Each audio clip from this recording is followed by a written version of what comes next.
Hi, I'm Dr. George Yancey. Let's share some paradigms. And the paradigm I shared today concerns fundamentalism and political priorities. I want to look at fundamentalism, but first I want to define it because I think sometimes, and this may be my own pet peeve, sometimes people use the word fundamentalist when it's not accurate. Fundamentalism was a movement that developed in the early part of the 20th century based on a book called The Fundamentals. It's a movement that originated within Protestantism. So, in a sense, there is no such thing as a Muslim fundamentalist, any more than any such thing as a Protestant Wahhabist. Fundamentalism, the way we're defining it, happened within a certain Christian tradition, and that's what we have. Now, having defined that, I will say that fundamentalism is a type at times of religious extremism. And here you can compare this now to perhaps Muslims or Jews or atheists or things of this nature. And yes, I said atheists because atheists sometimes their beliefs are taken in a way that I would define as religious as far as the sort of beliefs that are there. Fundamentalism then is a religious extremism, but religious extremism is not necessarily fundamentalist. And I just want to sort of get that off my chest because when people say Muslim fundamentalists or even Catholic fundamentalists, the researcher in me goes, no, that's not true. Now, it is an extremism, and there's a consequence of this extremism. At times, because of this extremism, people become intolerant of alternatives. And I think we can see this today in some of the fundamentalists. Some of the fundamentalists become so intolerant that they major on the minors. In other words, they take an issue that's secondary or even tertiary and they make it primary. Almost that salvation is tied to you agreeing with them on that issue. And I think that's very problematic. I think it makes us unloving, very legalistic. Now, I want to be clear, there are primary issues. I do think that you cannot be a Christian if you don't believe in God, for example. And I will go as far as, I don't think you're truly a Christian unless you've accepted Jesus Christ. Some Christians may disagree with me on that, and that's fine. I have my own primary core. However, I strive not to make that core so big that I'm trying to force everyone to agree with me on all issues. And at times, it seems that that's what fundamentalists do. Let me give you an example of this. My wife grew up in the Church of Christ. Now, we've occasionally visited back because she still has relatives who go there. And I enjoy the Church of Christ. I mean, I think that some of the things they do is wonderful. One of the traditions of the Church of Christ is that they do not use instruments in their music. And I actually find that sometimes, and this is just my observation, people at Church of Christ are better singers than at the churches I've gone to. In fact, because I think they don't have an instrument to cover their voices. So I actually enjoy that. But some Church of Christ members make this no music instrument thing a doctrine, almost a primary issue. Almost that, in the most extreme sense, some of them, you're not really a true Christian if you go to a worship service that has instruments. But many of them think that the worship service is less than if it has instruments. And to me, while I absolutely love and support Church of Christ people not having instruments in their own particular worship service, that is just extremist. It's intolerant in a way that's not helpful. So this is not saying that you can't have preferences and that your church may do certain things a certain way that you expect to do. But when we take that judgment and place it on others, that becomes very problematic. Now, this is bad enough when we're looking at theological issues, where we could argue, well, maybe God does say this or God does say that.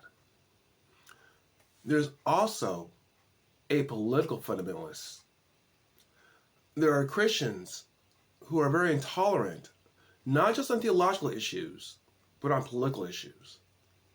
Now, I know this happens on the left, okay? So I don't want to say this only happens on the right. I've studied progressive Christians. In fact, in some ways, you could say the problem's worse on the left. But that's kind of not my tribe. I don't consider myself a progressive Christian theologically, at least. What I find disheartening is many conservative Christians politically argue that if you don't vote the way they do, you're a less than Christian.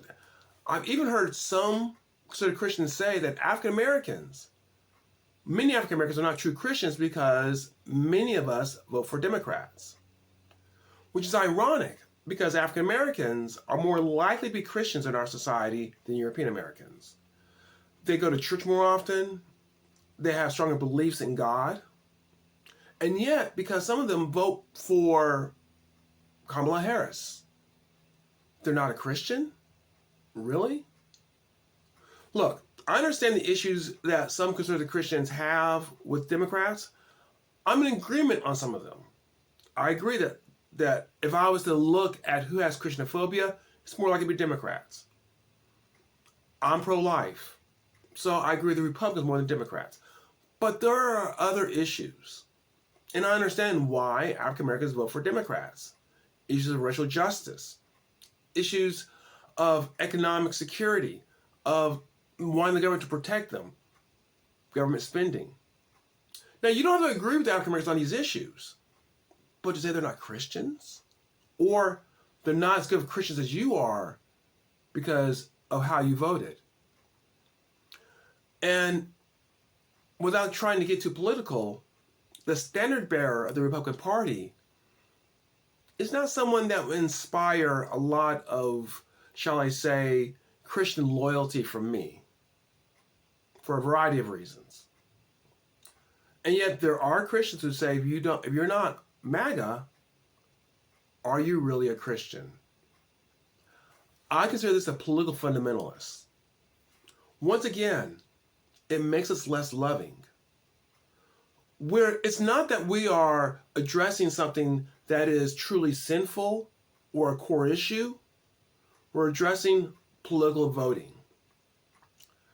One of the reasons why I started this channel was I wanted a place for Christians who are not comfortable with the left or the right, who do not believe that the left or the right have it all correct. And so for those who have this sort of political fundamentalism, people like myself are not a good Christian because I'm not a constant supporter of Republicans. And I've become less so in the past few years. And that's okay, I can live with that. But I just want to ask, what are we doing with our faith when we make these sort of political requirements on people to believe, rather than going to the essence of it, following Christ, living out our faith, caring for others, becoming more loving? To me, those things are much more essential than who I vote for, regardless of who I vote for. I also fear that fundamentalism is tied to our cultural preferences. When you think about it, our voting is a cultural preference to some degree. The music of the Church of Christ is a cultural preference.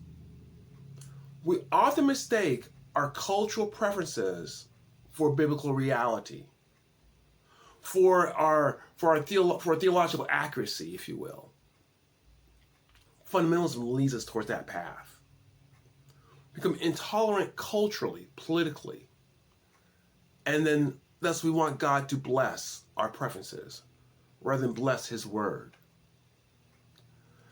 Fundamentalism has misplaced priorities, and because of those misplaced priorities, I think it leads us away from Christ.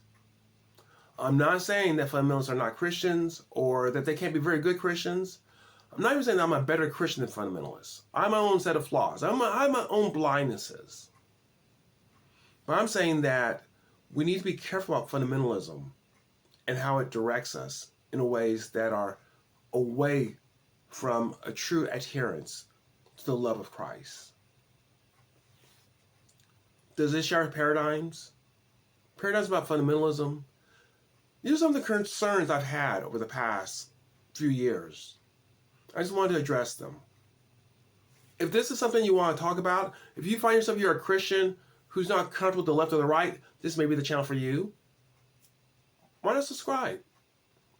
If you like this, give a like. If you don't like this, give a comment. If you like this, give a comment.